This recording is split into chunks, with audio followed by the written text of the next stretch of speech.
Plant and Food Research has a project underway in Kaipara to determine the feasibility of growing peanuts there commercially. The $91,000 plus project is supported by Pic's peanut butter founder Pic Pico, with significant support through MPI's Sustainable Food and Fibre Futures Fund. How this project came about is pretty much around some work that Brent Clothier, one of our principal scientists in Palmerston North, undertook for Kaipara District Council to look at potential for different crops in the Kaipara area. And one of the 3 arable crops he identified for these particular areas was peanuts.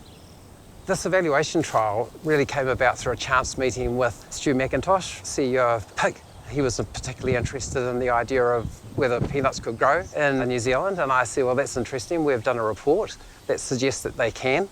And so we got together and decided that we'd look at importing peanuts, or Pic would import peanuts, and Plant and Food would do the evaluation. The funding for this project is from the Ministry of Primary Industries, MPI, through the Sustainable Food and Fibre Fund, and they are very interested in supporting new crops, new initiatives, new alternatives for the farmers in the area. We were successful in an application, and they have been very, very helpful. We've imported 4 cultivars, recommendation from Canon Garth, the major principal seed supplier, peanut seed supplier in the world, I understand. They're based in the UK, but they have a seed bank in Zambia. Their recommendation was that we should have 4 cultivars that were short-term or short-season cultivars, something between 16 and 20 weeks from sowing through to harvesting, based on our climate.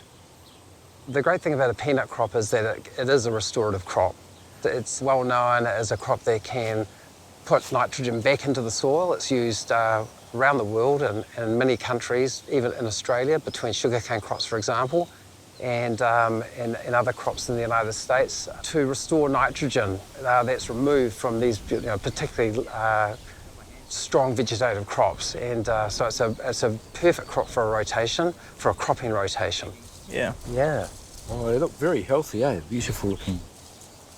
Yeah. Yum. Yeah. A peanut crop is not much different than a pea crop, really. I guess you could say it's a legume crop. So you'd probably look at the same sort of agronomic practices. You'd be looking to spray out the paddock, the field. You'd be looking at that would be with a pre-plant herbicide. You would look to cultivate and try and produce a fine seed bed, which wouldn't be too difficult, shouldn't be too difficult on a sandy soil. That's the preferable type of soil type that we'd be looking for here for growing peanuts. You'd be looking to use a pre-emergence herbicide because they are reasonably slow growing at the outset, and so you need to have something to control those weeds. And I think in particular, if you're coming out of a paddock such as an ordinary pastoral situation, then you'd want to make sure that you're on top of your clover, because being a legume, you need to be able to make sure you can manage the clover.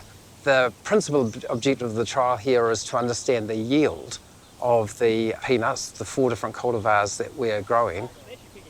Well, some look better than others, there's no question about that. And we're very excited at the moment because they're all starting to peg. It is promising, yeah. And you can see the pegs starting to come down off the plant, looking really good. Once they're flowered, they'll put a sort of like a stole on or a rhizome down onto the ground, and that's where the peanuts will form. And we're seeing that, we're observing that for the first time here, so that's really good. So that gives you a rough idea what the yield should be from each plant. Right. Yeah. Okay. So each of these is going to throw a nut. That's the one. Okay, that's quite. The best cultivars from this trial, we will look to field evaluate with a farmer, and with a number, probably 2 or 3 farmers, in fact, on a field size scale.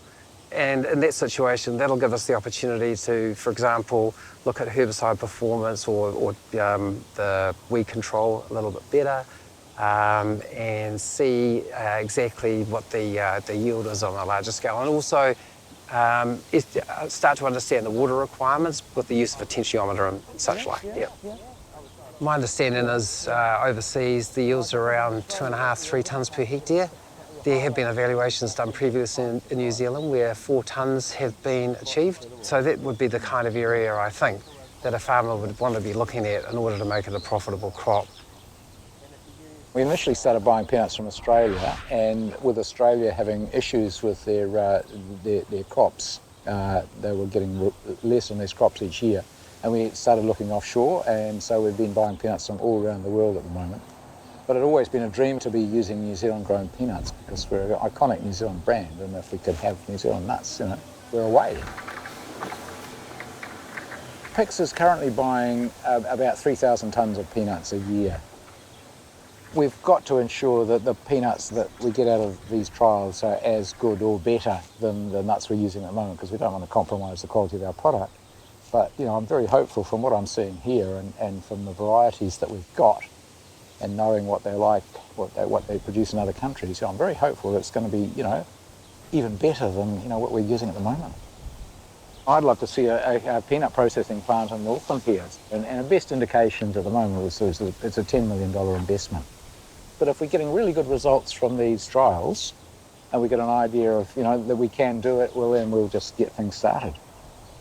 This crop here, you know, I think we might be able to get a couple of jars of peanut butter out of it. So we're going to need a hell of a lot more land when the time comes. But, you know, if we've got the indications, we're seeing, you know, it looks good, you know, I'll be prepared to commit to giving it a serious crack and building the infrastructure here that we need to supply us.